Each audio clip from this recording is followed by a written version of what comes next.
Welcome to the Popcorn Talk Network, for the online broadcast network that features movie discussion, news, and interviews.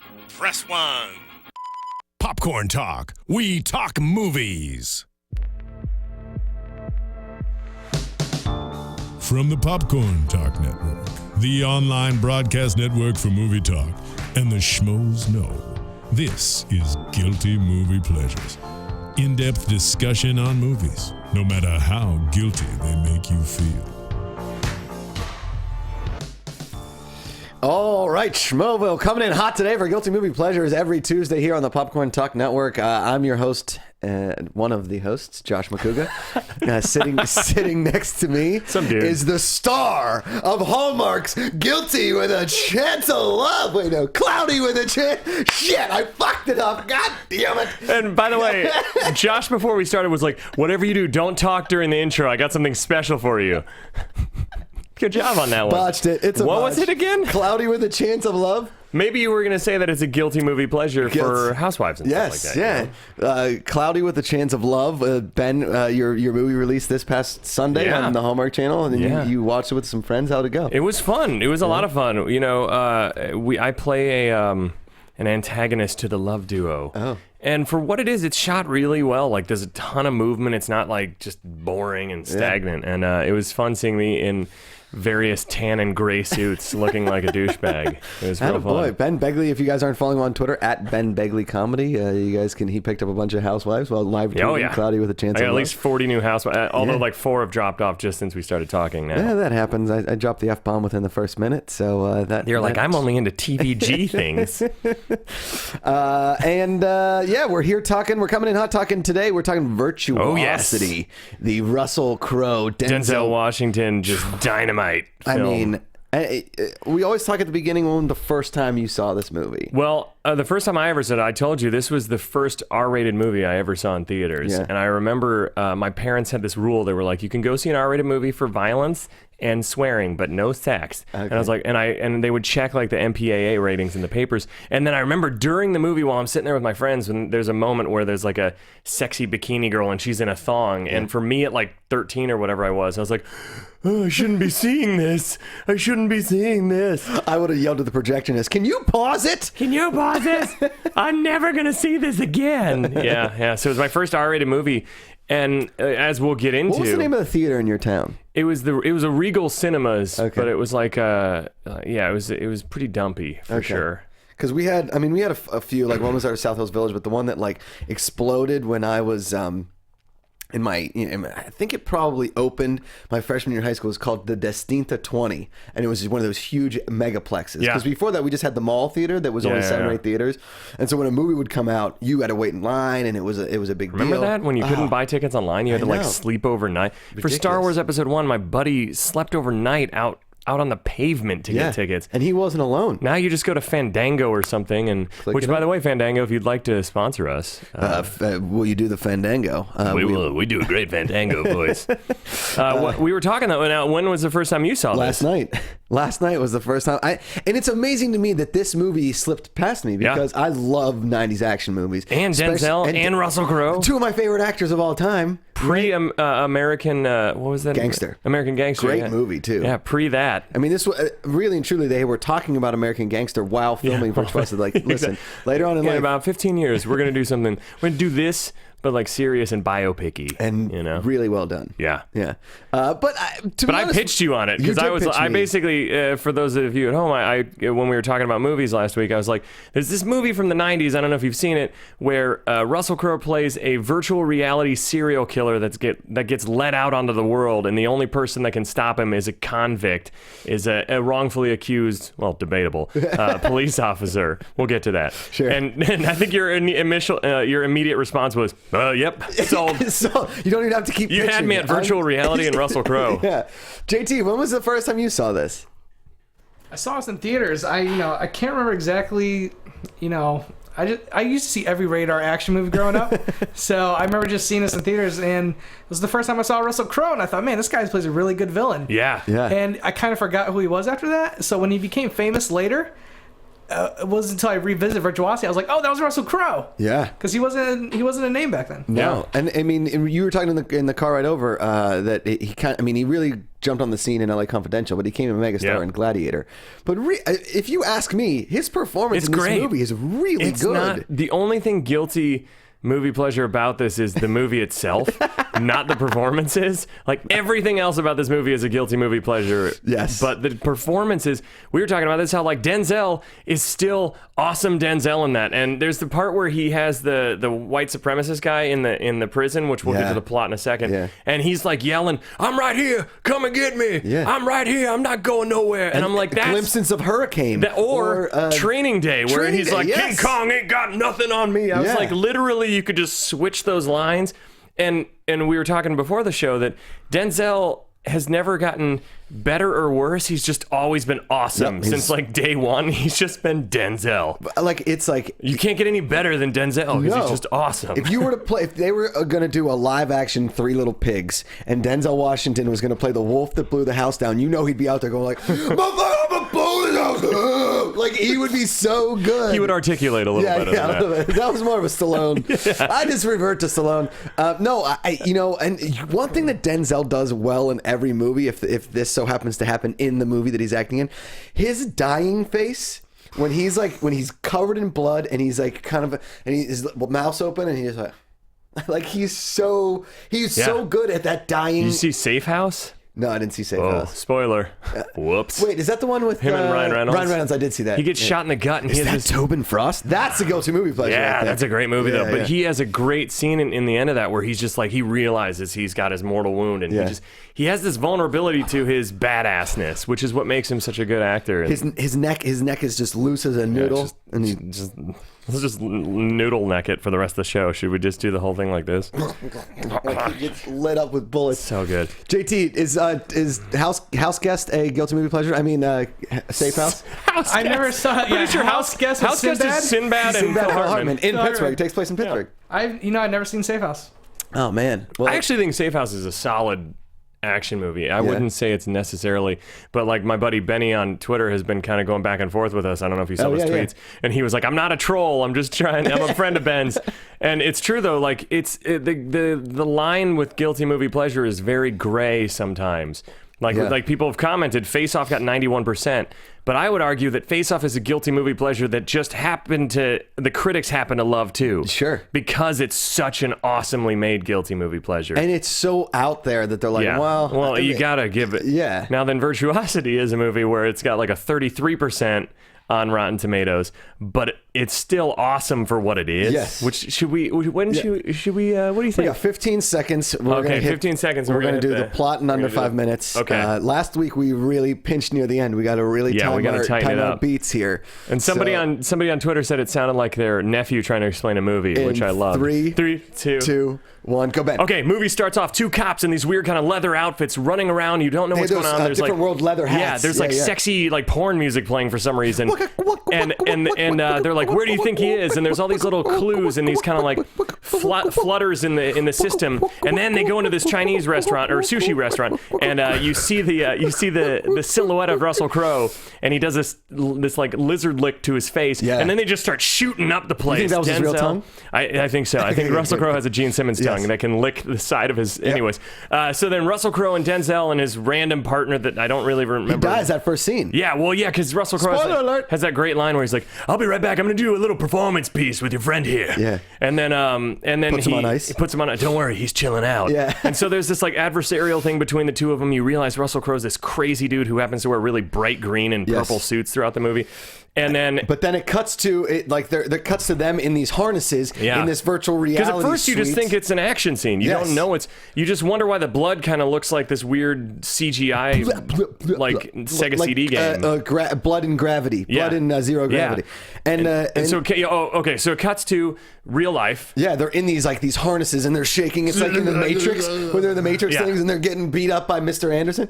And their neural capacity or whatever is at like 400%. Which how anything past 100% 100%, doesn't that kill you? But I don't even know what that means. No. Like nobody, there's no meter. And there's just like these these pixelated things on a brain chart where it's like, and you're like, I'm pretty sure like 10 seconds that would just fry. That looks like, really painful on your brain. It just looked like an old screensaver. Remember the screensaver that would whack around? Okay. So they get him down. Get him down. They're Denzel's all shaken up. Yeah, the other guy's dead. Other guy's just, and they're like, it's not supposed to kill. Somebody's been tampering, which you're like, I wonder if it's Sid 6.7 that's doing it, which is Russell Crowe's character, by the way. Denzel Washington's character is Parker Barnes. Okay. We have the sound clips of all those coming up, but we're plotting on our five minutes here. Yeah. So they, they're talking about how this is going to train everybody, and then they take him back to prison. But yeah, you find out that Parker Barnes is a prisoner. He's a convict. He was wrongfully accused. He gets in a prison fight in there. Yeah. And then Daryl, the guy who designed the thing, finds out that they're going to shut down the program. So his solution to this, instead of tweaking the bugs, is to release Sid 6.7 onto the real world. And they put via a guy that wants to bring out this super sexy model that he brought. So he does a bait and switch where he's like, we're going to bring Chloe or whatever her name is into real life. So they plug like a Nintendo GameCube in his head that's full of like every serial killer ever. So now he's like the world's greatest killer. We only have 2.5 minutes. When he's born, he comes out of like an alien cocoon, and then immediately just starts killing people. Little Shop of Horrors kind of flower, just killing people, or the Jumanji flower that comes and sucks you. You know what I'm talking about? Yeah, and then as soon as he starts killing people, jump cut to Denzel walking down in chains, and they're like, he's the only one who can stop him because he stopped him in the virtual reality world. And as a throwback to our movie last week, to catch a maniac, you need a maniac. Yeah, you need a maniac. 2 minutes, under 2 minutes. So Russell Crowe, first thing he does is, what's the first thing he does? He goes to the club and he starts shooting everybody. He goes to this club and he starts doing this Tracy Lords is the dancer. And he starts doing this scream orchestra with everybody, and he's apparently an amazing DJ at whatever weird finger DJing this thing is. It's like, he's virtual reality character. Yeah, he can do whatever he wants. Yeah. And then the cops come in and have the best freeze ever. And then he shoots them all. Then Parker Barnes comes in and just starts blasting him. Yeah. And he runs out, and apparently the only thing you need, which we didn't say, is that he regenerates by eating glass. Yeah, glass. He can, because he's made of silicone, glass. So he somehow that means glass regenerates you. Again, I'm not a scientist. So a handful of basically pop rocks heals all 20 of his bullet holes. Yep. Then he goes and snaps a dude's neck in front of a TV screen. They're trying to figure out more clues. He goes to the wrestling match where they're going kapow, kapow. UFC, Ken Shamrock's in the ring. Yeah. Take it from there. Buffer's in there. We got 1 minute. He tells this girl they're in there. He wants to create an audience, and he's going to start killing everybody. Barnes goes in there. Basically the same exact scene again. Just a bigger arena. And then they're like, where can he get his biggest audience? So he goes to a TV station. He's going to kill everybody. An anti-immigration thing online. And there's all these like bars that's telling how many people are watching. He's like, I figure I'm going to get the most people watching 40 seconds. He starts killing people online. Or on TV, and the ratings are going through the roof. Then again, Parker Barnes busts in, just blasts him. They do this huge chase sequence. The cops are after Parker at this point too, and then he cuts the phone line he's like, "Where's my audience?" So then, but then inevitably they fight on the roof. Sid 6.7 falls through. He gets all cut up. And then you think but the girls, 15 seconds. The woman's daughter still kidnapped, so they have to go. They have to save the daughter. They have to go back into virtual reality and trick Russell Crowe into thinking it's reality still, find out the location, get out, smash his thing, go save the daughter from the bomb. Everybody's happy. Denzel walks off with the guitar riff going, boom. Whoa, we did it exactly. Oh my God, that was so stressful. It's funny because we get really detailed in the beginning for like the first 15 minutes, and then we're like, shit, the ending? Who cares? Go. Just then they shoot each other again. Breather. JT, can you play us like 10 minutes of background music while we take a breather? Sorry for taking... Thank you. Sorry for taking the reins a little on that. I've seen it like 14 times. It wouldn't seem like it with the way I described it. You killed that. Oh, wait, here we go. Oh, listen to this. So just so everybody knows, this is how a super dark virtual reality action movie starts. Not unlike our show. Yeah. Little sexy. Now it's just... Okay, you can cut it now. Now it's there's machine gun fire. Which this movie has a lot of bullets that don't hit anybody. I think for the first thing we should talk about is the fact that how we were talking about how this movie seems like it should be super silly, right? Yes. And then you watch it and it's really dark. It's like extremely dark. It's like, because the concept of like I said, one of the biggest plot holes is Daryl's thing of like, this is how I'll teach them a lesson, is by letting this maniac, which, like you mentioned, has 200 serial killers. Every serial killer ever is implanted in his brain. Which, why didn't Wouldn't 2 be enough or 1? Let's see. Amongst the names of serial killers here we shown go. in Sid 6.7 parts are David Koresh, Thomas McIlvaine, Frederick William Bowen, Harvey Glavin, Peter Gooten, William Bryan Cruz, Charles Whitmore, Aileen Carol Warnos, Peter Sutcliffe, Kenneth McDuff, Jesse James. I mean, the list goes on. Ted Bundy, Billy the Kid, William McDonald, John Collins, Niccolo Cuso. I don't even know 90% of these. Vernon Butts. That guy Eugene was a brutal one. Yeah, Robert Diaz and Joe Ball. I mean, listen, there's more names. You guys can go on IMDb. Look, I don't know. Crazy. Ralph Jerome Zeltz, John Duffy. I don't know any of these people. I do know who, some of them are. But the premise for this, though, is that it's a police training program, but they're testing it out on convicts first, right? Which is kind of a good segue to disposable. Holy exposition, Batman. Yeah. We want to play. This is how you find this out with a very badly ADR'd clip. Virtual reality was supposed to be a safe place to train my law enforcement people. That's why we're using convicts to ferret out any glitches in the system. I want it shut down immediately. Yeah. That's amazing because they're going off in a wide shot with their backs to us. That's so like my mom clearly... explaining where we're going on vacation. She's like, we're getting in the car and we're driving 600 miles to New Jersey and you kids are gonna like it. We're like, all right, Mom. All right, Mom. Until then, do not turn this car around. The woman that plays that, played Nurse Ratched in One of Those Cuckoo's Nest, and also recently was in Shameless. She played... and William Fichtner is the other guy. Yeah, he's great too. Who's awesome. And He's like barely used in this movie. William Forsythe plays the awesome chief of police. William Cochran is his name. Yeah. So the premise we were saying is that it's very... So they can just take convicts because convicts in reality are cops that aren't cops. Like they don't have any police training. Yeah, like, so the only one that really makes sense is Denzel because he was an a cop. ex-cop. Yeah. The other guy was just some doucher they found in the prison that was like, I'm pretty good with guns. They're like, get in the VR container. You're about to get iced in a sushi bar. You're about to get somehow electrocuted in an ice box in a sushi bar. And when Russell Crowe's eating that sushi and just keeps reappearing, he's like, he's really and when they're showing the people eating it, it goes like from the chopsticks and it goes like a vacuum to their mouth.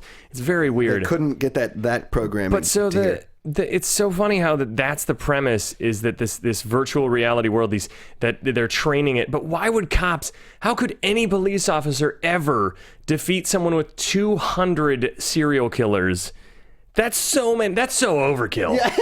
That's so overkill. That's like taking a car that you're going to race in the Daytona 500, and they're like, it's a Ferrari, it's a Lamborghini, it's a McLaren, it's a BMW, it's a Mercedes. They're like, it's a Ford Fiesta, it's a Chevy Volt. You're like, I don't need all these cars. I don't need all that. You just need one.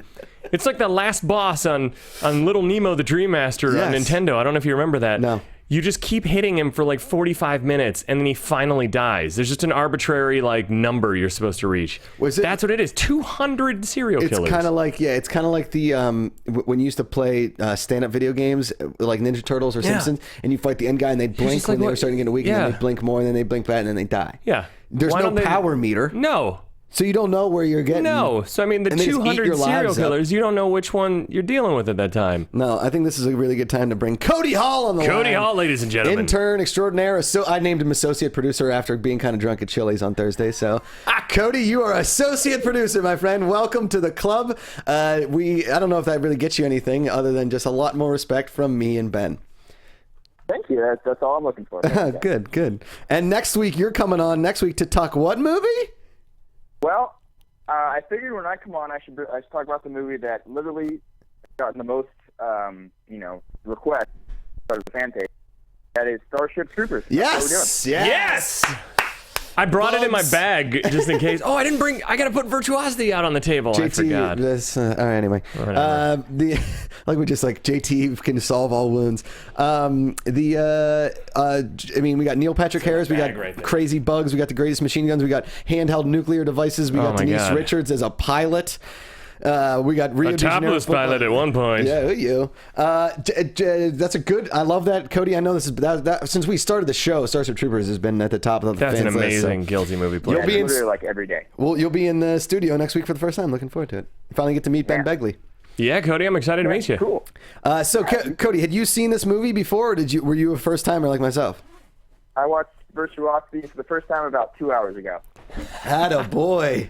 Now, Yeah, First off, Cody, I don't know if you can see this right now, but in like the early 2000s to middle 2000s, they started re-releasing DVDs with the most god-awful covers ever. That it just looks like a ninth grader learned Photoshop and made this, because the original poster is pretty Kinda awesome. badass, yeah. And then this is just like, they look like they're in two separate movies. Like they took a soap opera pic from. Like, it just makes no sense. Yeah, and it took me at least 3 minutes to figure out what this even was down here. But it's him in the harness. But it doesn't look like it. Yeah. Anyways, you can't see it that well on the cameras. But So Cody, you just saw this 2 hours ago, so you're like me, and I just finished it, last night around 11:30. So you're straight off. What were your feelings on this movie? it wasn't that bad, but the concept is just so. You guys said earlier, the concept of the whole movie is just absolutely guilty. Like, it's so weird. Just a serial killer being a virtual program. Like, come on, you can't take that seriously. Like, come on. which is it bizarre to you that they take it so seriously? I guess so. Like, there's Yeah, I not a guess lot that's of the humor in thing. it other than Russell Crowe's performance, but everything else is like deadly serious. Yeah, I could say that. The one thing I thought, I guess, every time he was around glass, I was like, oh, well, he's going to regenerate. Like, that was the one thing that kept, and every time he was around glass, he kind of ignored it. I said to Ben on the phone today that this is the most glass has been featured in a movie since Die Hard. Yeah.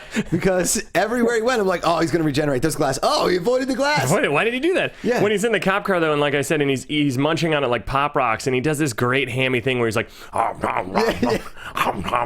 he's like, he does like this head thing, like he's doing like a cereal commercial. And Like, it's not- these Cheerios are delicious. And it's not like the glass is going to like his stomach. Like his stomach is injured. He has wounds on his chest. Like if he were to smoke the glass, or he could just take the glass and just stick it on his body. He doesn't have to eat eating it. it. Yeah, I don't know. There's a lot of.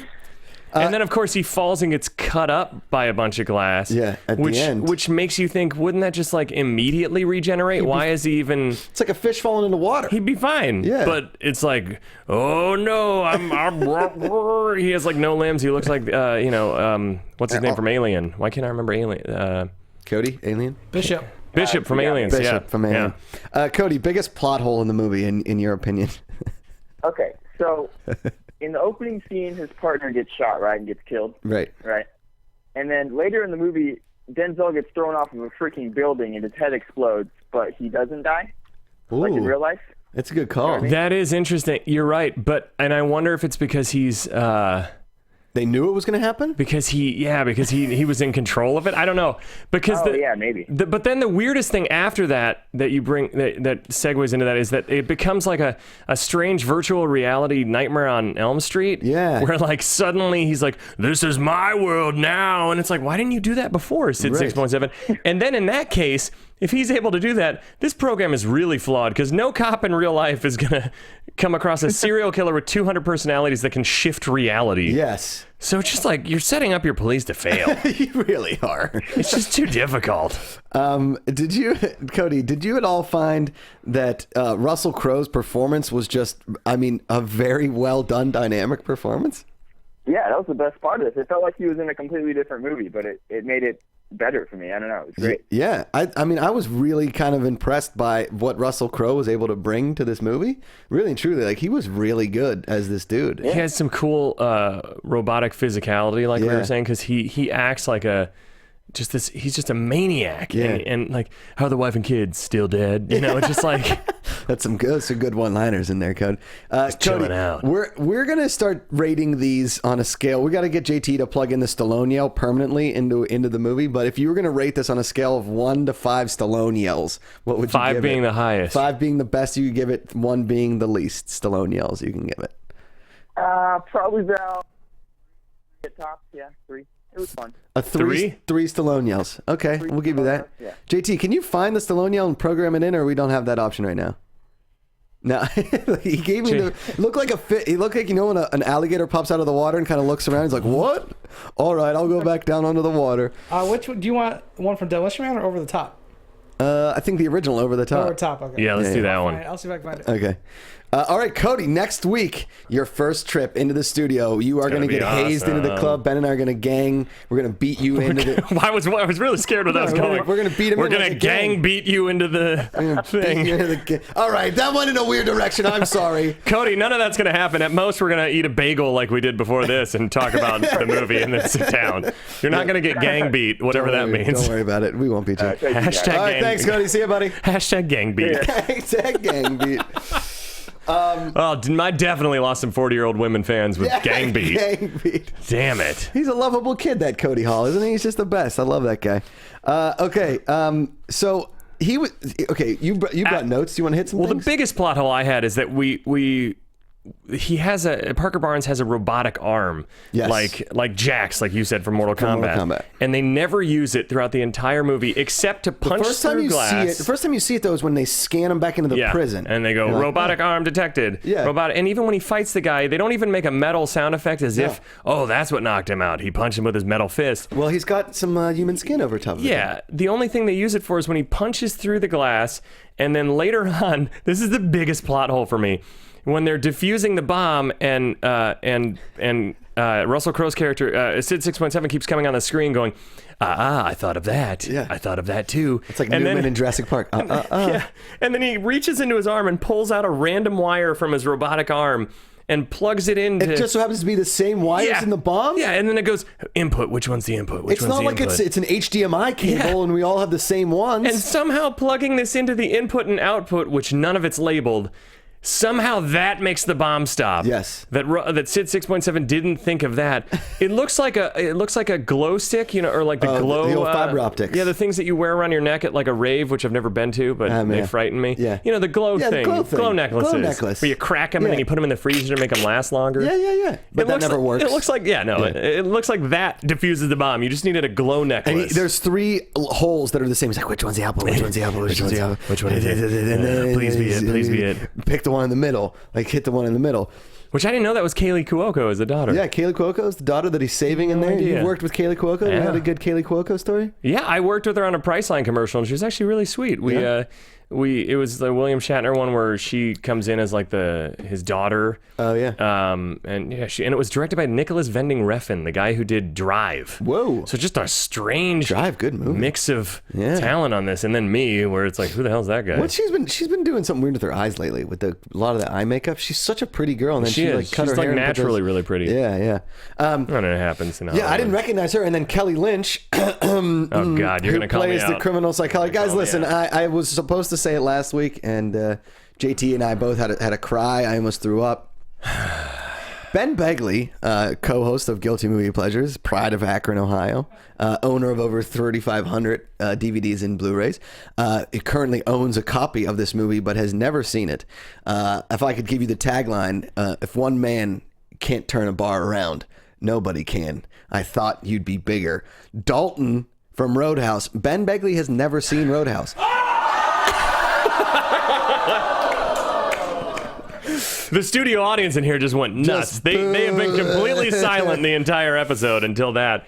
Ben, you have 30 seconds to explain yourself. Go. It's something that I know has been on basic cable for decades, and it came out. I think it's rated R, right? So it came out around the time where I wasn't able to watch R-rated movies. There's nudity, and there was a lot. swearing, I know there's a lot of catching up I had to do once I hit 13 around, I guess that would be 95. Once I was in 95, so I had a lot of catching up to do. So a ton of like Cobra, a bunch of... You've seen Cobra? Yeah. But a Red Heat, a bunch of 80s action movies.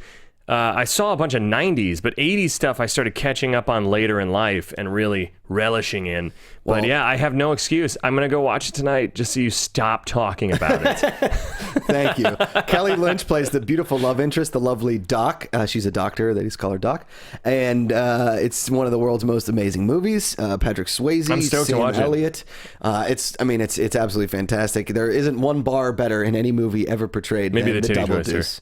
Oh yeah, the Titty Twister. Titty Twister's pretty great. It's pretty close. I'm trying to think if I had any other like insane notes. The robotic arm was the big thing for me. Robotic arm. Okay, here's another kind of plot hole. Okay, wrongly accused. First of all, they cut cut to the scene where he almost saves his wife. This is where it gets real dark. This is where the movie goes from like happy-go-lucky kind of like, oh, Russell Crowe he's and a crazy virtual guy. This guy just says funny little lines like he's chilling out. Shit. And then he's you lighting up all of Los Angeles, but still. Yeah, but then you see the backstory of Parker Barnes, and it's super dark. And then so then he goes in there and he just starts killing all the bad guys. Well, the setup is that Matthew Grimes was this political terrorist, and the cops say William Force's character says. Matthew Grimes kidnapped Parker's wife and daughter. He thought it would, because Parker was like in hot pursuit of him. He thought it would ease him off. And I'm like, wouldn't that make him come at you more if you kidnap his wife and daughter? Yeah. That's the worst thing to get a cop to like, all right, I'll back off. Was that one of those like script notes that just got glazed over? Yeah, that they it was just like, he was like, about? Matthew thought he would ease off the hunt. And it's like, no, he comes guns blazing then. Because you almost blow him up. You blow his arm off. Well, yeah, because you see, he comes in, he sees his wife and daughter in there tied up, and he opens the door and it triggers a bomb. They get obliterated. Yeah. His arm gets completely blown off, and it's graphic. He's running around with literally just chunks of flesh hanging. His left arm. His left arm, yeah. And he just starts blasting people. Gets a machine gun. Oh, man. And then Matthew Grimes is running off, and he turns around, and he lets out this yell like, ah! And Denzel's just like, Then somebody comes behind him, turns around and shoots, and who is it? The cop, or the reporter and the cameraman. Now, here's the thing. Yes, okay, he's guilty of murder. Why would you startle a man shooting a machine gun? You don't. That's kind of their own fault. Yeah, it's like, there's some shooting? Hurry! Yeah, it's like insulting my mom when she made a bad lasagna. You don't do it. It's like trying to like play a practical sneak-up joke on a Marine. Like, ha, surprise, I scared you. You get your nose jammed in your head. You know, don't do that. I know. And so they kind of had it coming. Well, I agree. Okay, so if he's a cop, but that's why he went to prison, not necessarily for killing Matthew Grimes, but for killing the reporters. No, but you shouldn't go to a maximum security prison that looks a lot like Erewhon. Okay, sans the magnetic boots.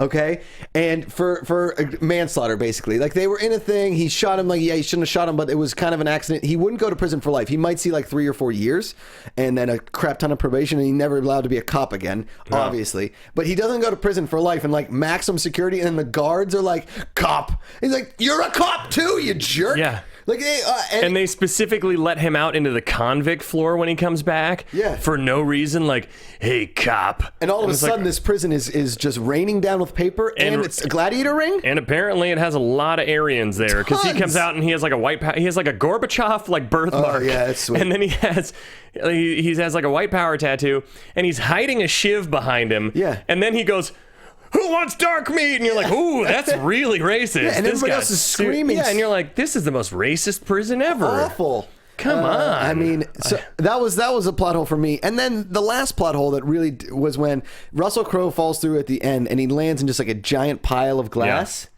And like we said, it'd be like falling into water, like just a fish jumping in. Jumping, hanging out. Just hanging out in some water. Much sense to me. But then again, we did just create a 200-person serial killer out of virtual. Let's go into some sound clips, Ben. Oh my God. Do some sound clips? Yes, this rivals. I don't know what one we're going to do first. Well, these are some great sound clips. Let's go to sound clip number 1. I feel like this rivals Stallone.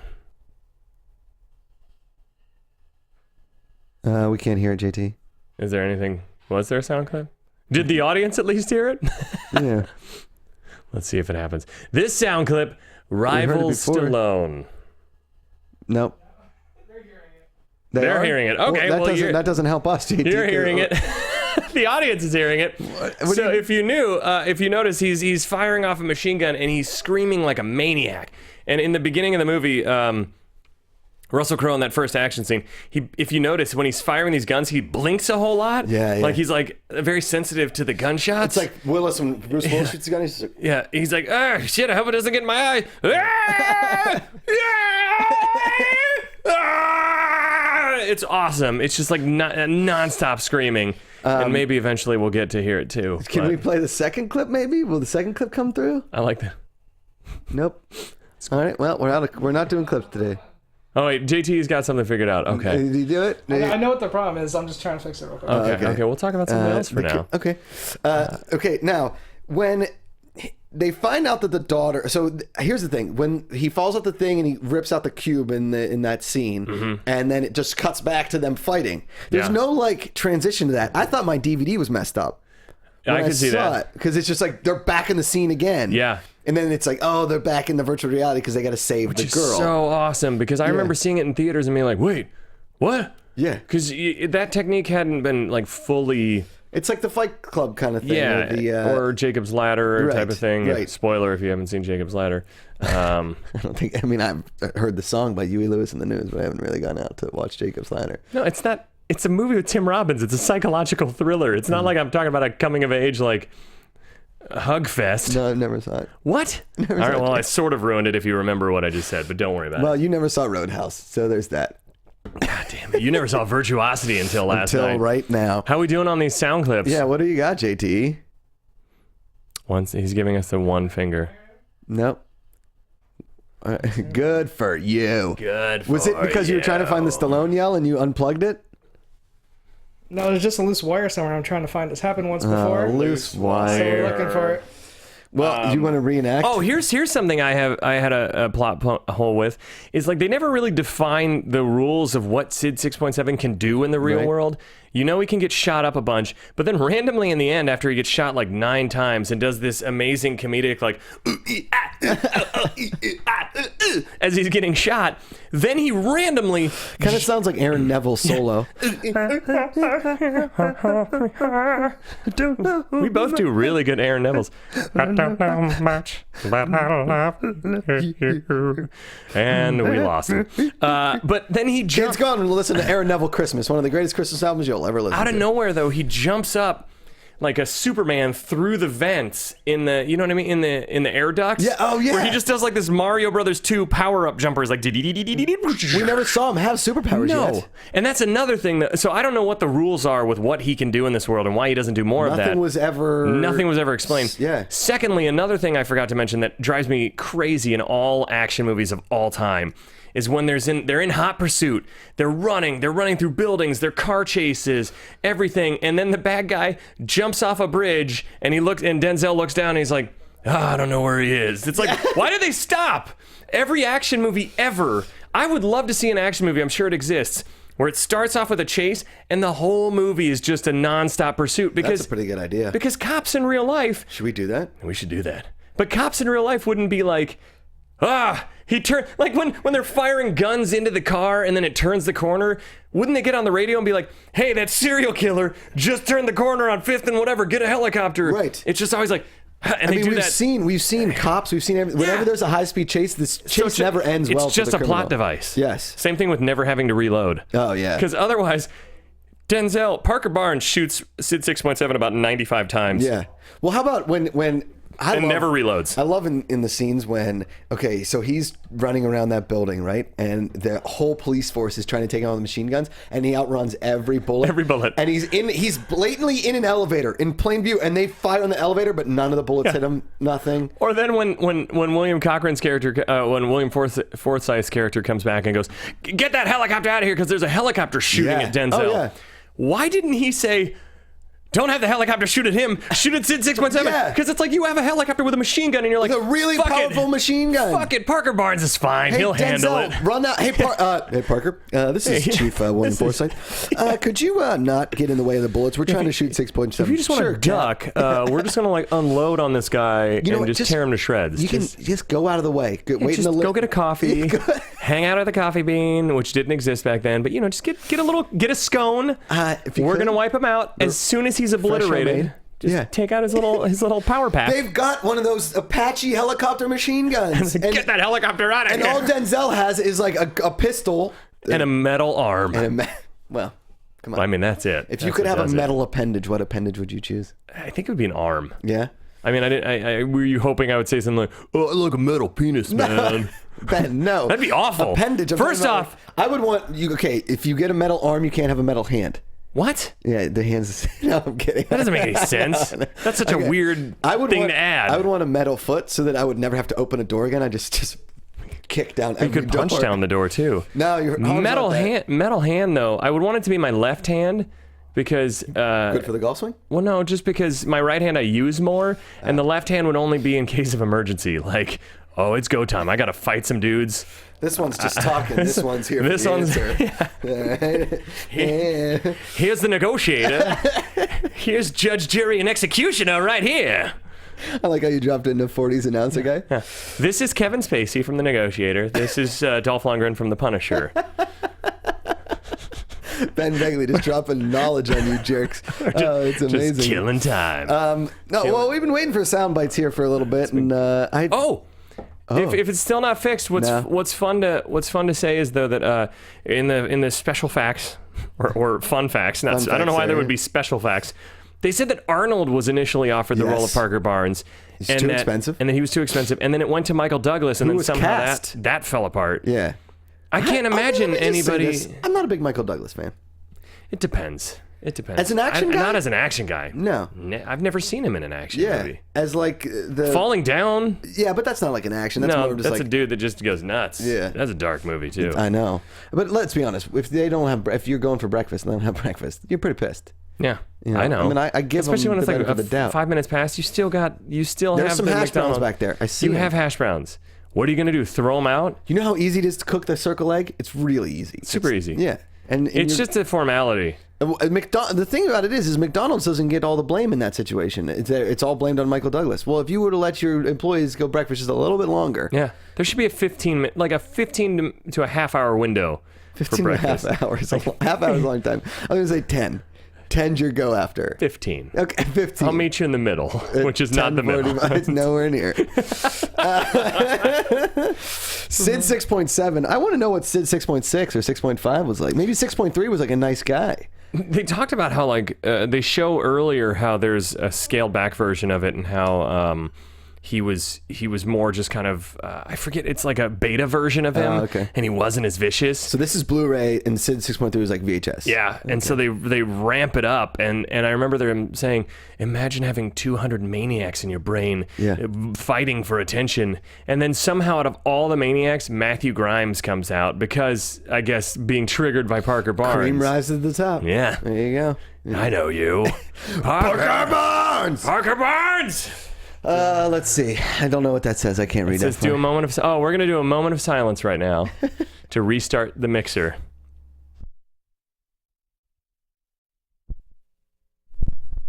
Let's see what's happening.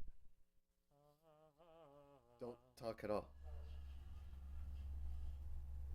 Can we hear? Are we good? Are we good? Are we back in? Go ahead. You're back up, guys. Do we have a Crowe yell? It's not working. Okay. Ah. Well, guys, we downloaded a bunch of sound clips, but that's okay. We have more sound clips than any other episode. Can they still hear it? Give me 1 sec. I'll fix it for you. It's, all right. Well, I mean, I'll jury rig it if you give me 30 seconds. Steven coming in hot. She's gonna try and be. He's wearing a midriff shirt. It's very Sid 6.8. Steven Lemieux. Trying to make a joke and it was terrible. Long-distant relative of Mario Lemieux, one of the great Penguin players. I'm from Pittsburgh, so. Mary Lemieux? Mario Lemieux. He's Mario. Yeah. I was like, Mary Lemieux. She played. That was his wife, Mary. Oh, Lemieux. Mario and Mary. Good. Yeah. Good. It's a very high-powered NHL couple. This show has let's do let's do the thing about porn names. Okay, if we're gonna maybe try a little segment here. If you're gonna take this title of this movie and turn it into a porn title, what would you call it? My original thing that I sent you this morning was Virtuosome Titties.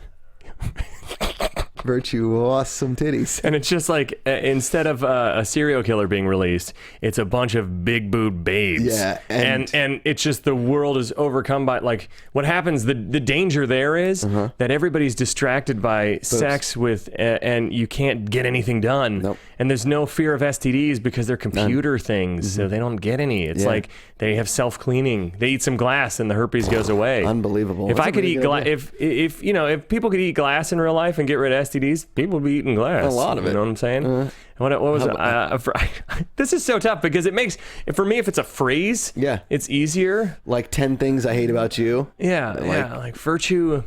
Virtue. You had another one too. I'm just gonna put you on the spot again. Virginosity.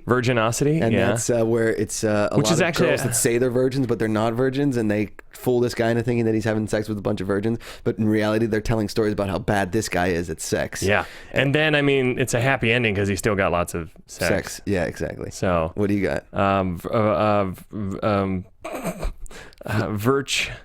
Virtuosexuality. Oh, that's not bad. Virtuosexuality. Where it's about a serial killer who's a virtual guy who's trying to figure out if he wants to be a virtual girl. Oh, so they might. It's like Transparent. Got it. But with Sid 6.7. Yeah, and Bruce Jenner, he's somewhere in it too. Yeah. It's starring Bruce Jenner. Oh, cool. Yeah. How about vasectonosity? Vasectonosity. Now, here's what happens. This guy, this is a horror movie. Yeah. Oh, we got it! We got the sound clips! We did it! Hey! Okay. So that sound clip is towards the end when Russell Crowe's Sid 6.7 is freaking out. Yeah. Because he realizes that Parker Barnes tricked him. Yeah. And he's stuck in the virtual reality world Can now. we play that clip one more time?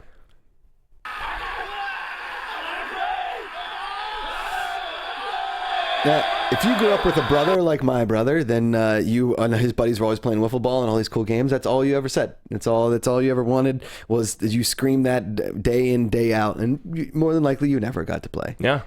Ben? Yeah. When I played 7th grade basketball and I had hair down to here that was shaved underneath, by the way, and I wore a headband and I averaged 0.5 shots per game. Ooh, killed it. And my dad was the coach. I would yell to my dad every quarter that I wasn't playing.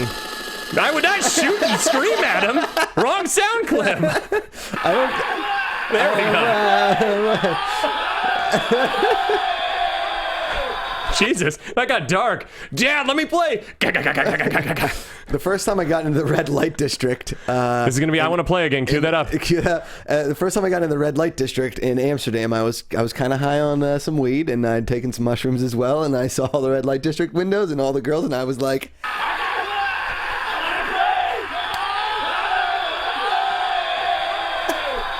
True story. I went to Vegas for my buddy's bachelor party. They were all at the roulette table. I rolled up with my suitcase and everything, and I was like, oh, quick, before you roll, put 20 on 30. And she goes, and sets it aside, 30 hits. And I start yelling, no, I said...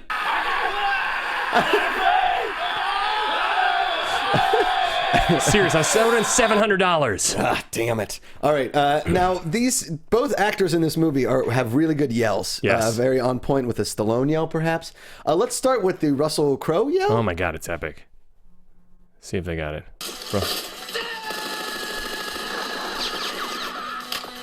It's so good because it starts off as... I'll back up. It has this weird little like nutso thing at the end. It just goes crazy. Well, it's a scream and then an incredible amount of machine gun fire. JT, could you play that for us again?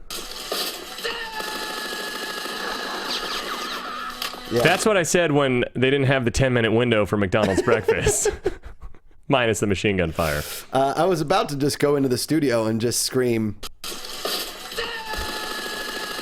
We didn't get that MFer up and running, but we all know there are technical difficulties that go along with. I will say this: the other day I went to Chipotle and they were out of iced tea, and I said, pretty much. I said, "Do you guys want to replace the iced tea?" And they were like, "We'll get to it." And I was like, "How about now?" And they were like, "Maybe soon." I went to buy a propane replacement at Rite Aid, and they were like, "Oh, we have to help the other customers first." And I was like, "I'm a customer too." I was engineering Guilty Movie Pleasures and the soundboard stopped working, and I was like... JT, you got one for us? I was trying to play some soundboard also. Couldn't do it. I had to text Steven, and when he picked the phone, I just went...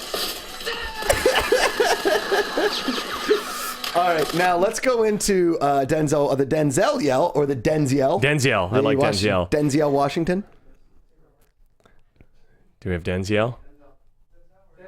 Denzel Washington. Nope.